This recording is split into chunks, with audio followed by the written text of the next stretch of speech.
The movie begins in Iraq in 2007, towards the end of the American-Iraqi War after President Bush declared the end of the ongoing battle between Iraq and the United States. Following that, reconstruction operations got underway. Staff Sergeant Shane Matthews of the United States Army and a sniper, Sergeant Alan Issac, are dispatched to investigate an attack on a pipeline construction site in the country's desert. At the construction site, they discover the bodies of 6 workers and 2 security escorts. Matthews and Issac have taken refuge on a hill near the construction site. Matthews appears tired, and he informs Issac that there's no movement. They've been watching the site for the last 20 hours. He has grown impatient and believes there are no enemies, assuming that the Iraqi soldiers must have retreated after the attack.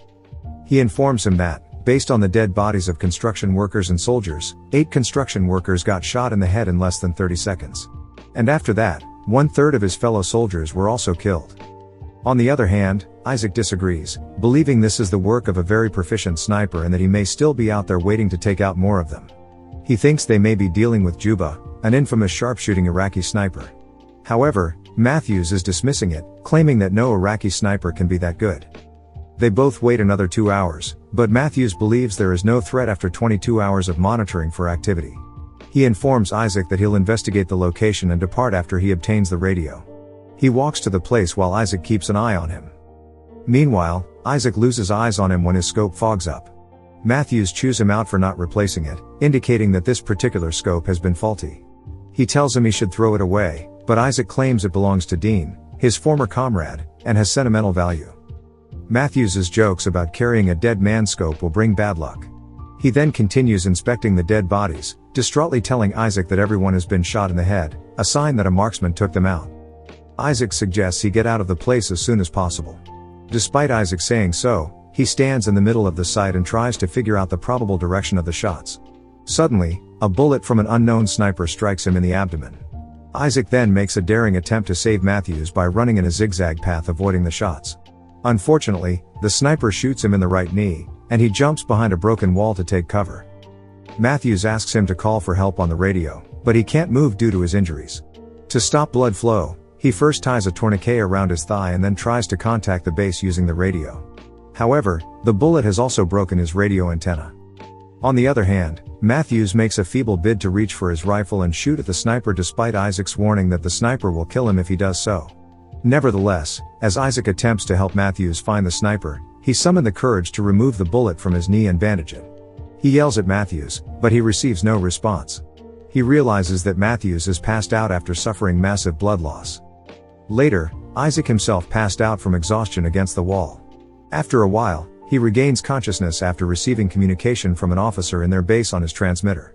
He reports their dire situation to the dispatch, requesting extraction and medicine for himself. However, he becomes suspicious when the dispatcher asks him to expose himself by shooting or standing up so they can determine his location, as this is against protocol. After this, he hears a flaw in the dispatcher's accent. He realizes that the sniper has access to the American base radio frequencies and has been trying to trick him into revealing himself. When he realizes this, he's devastated. Despite blowing his cover, he still asks Issac to keep talking as he wants to know more about him. The sniper threatens Issac that he will reshoot Matthews if he doesn't communicate with him. Therefore, he approves and asks the sniper to view this as a window of opportunity. Then, he begins to gaze through the scope to establish the sniper's location because he can't see any cover. Following a brief pause, the sniper asserts that he is just an average Iraqi, but he doesn't believe him. During their conversation, Issac is measuring his location and attempts to deduce it. In addition, he makes fun of the sniper by telling him that he's taking the lives of people working to advance their country.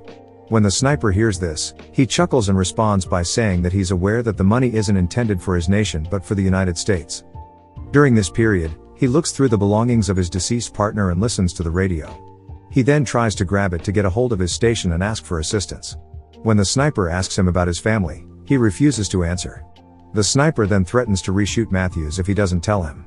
He then calls his bluff, to which the sniper responds that he's not surprised. After all, Matthews is Issac's second loss after Dean. He's then shocked that the sniper has this information. After a while, Issac quenches his thirst with water from his bottle but discovers that the sniper's shot has made a hole. The sniper is conscious of his situation as he reveals that he purposely shot his water bottle, radio antenna, and knee. The sniper explains that he did all of this to him to prevent him from escaping the location, and he also says that he will soon pass out due to the injuries he sustained. Issac spends time attempting to find the sniper and determine what kind of weapon he's using. He calls the sniper a terrorist, and the sniper finds this doubtful as it is he who is in another person's country. After looking through his scope for a while, Issac finally discovers the sniper hiding in a pile of trash. Analyzing the harsh conditions, he concludes that the sniper is a professional and proclaims that he's Juba, the angel of death, who they haven't found yet. However, the sniper denies being Juba and claims to be an ordinary Iraqi man. After hearing this, Issac tells the sniper that he must have been a member of the United States Army at one point but has now defected and is working against them. The sniper, however, chuckles at the idea and tells him that the only people he kills are those who attack him first. Soon after, Issac collapses to the ground due to his tiredness and dehydration. Then, the sniper inquires about Dean, and Issac explains how he is acquainted with Dean and his family members. After that, the sniper promises Issac that after he has passed away, he will degrade his corpse by chopping off his face and nailing his tongue to his chest. In the meantime, Issac attempts to draw the sniper's fire by wrapping his jacket and cap around a stick, which would reveal his location. Unfortunately, this plan is unsuccessful, and Issac eventually passes out due to tiredness. At a later point in time, when Issac has exhausted all his other choices, he makes a reckless dash at a nearby dead soldier to discover whether the soldier's bag contains anything useful. However, as he makes his way back to the wall, the sniper opens fire on him, bringing down half of the wall and damaging Dean's scope. The sniper informs him that the radio, for which he put his life in danger, is no longer functioning correctly. Then, the transmission is cut off in the middle of the sniper talking to him. He doesn't understand at first, but he figures out very quickly that it's Matthews, and he's relieved to see that he's still alive. He yells at him and tells him the location of the sniper. Matthews then removes a shiny emblem from his pocket and looks at the trash heap while Issac attempts to distract the sniper. The sniper then confesses that he's a teacher and that the Americans killed his students, which prompts him to begin his vendetta against the Americans. On the other hand, as a gust of dust covers start to envelop the location, Matthew takes advantage of this opportunity to slowly reach for his rifle.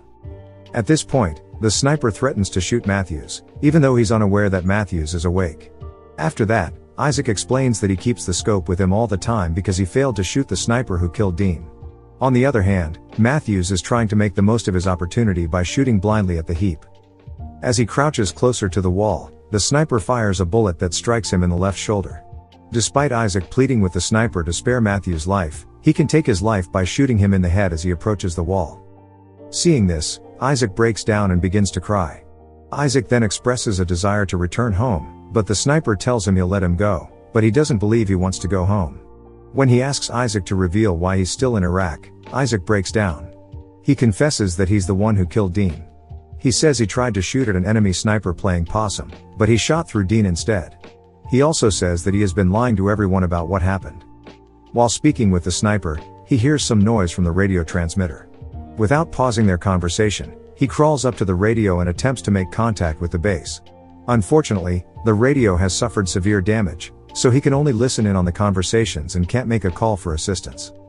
Suddenly, he overhears the sniper calling out his name to the base to get assistance. It finally dawns on him, and he realizes that the sniper has constantly communicated with the US base, pleading for additional aid the whole time. After a while, Issac wakes up and shrugs off a crow pecking at his leg wound. He then obtains Matthew's rifle and sets it up, intending to shoot down the sniper. Just as he sets up, he notices a helicopter approaching the area. He pushes down the wall protecting him and aims at the trash heap. The sniper reveals he has been playing possum the whole time. Although he can't see Issac due to the dust caused by the fallen wall, he takes 2 shots at the soldier but misses them both. Issac then takes his shot back at the trash heap but can't determine if he has hit his mark. He then rises from his position, and nothing happens to him, so he thinks that his shot is accurate and that the sniper is either hurt or dead. Soon, the helicopters land behind him, and the soldiers carry him on a stretcher. He's trying to inform them about the hiding sniper but can't communicate with the officer properly. After the helicopter takes off, the sniper suddenly starts shooting the soldiers one by one before Issac can warn those soldiers about him. The pilot gets shot, and the helicopter goes down, crashing on the ground and killing everyone on board. The movie ends with the sniper calling the American soldiers' headquarters and asking for another rescue team. He then disguises himself as an American soldier and sets up a new ambush. Thank you for watching. Subscribe for more videos like this to help the channel out. Have a nice day.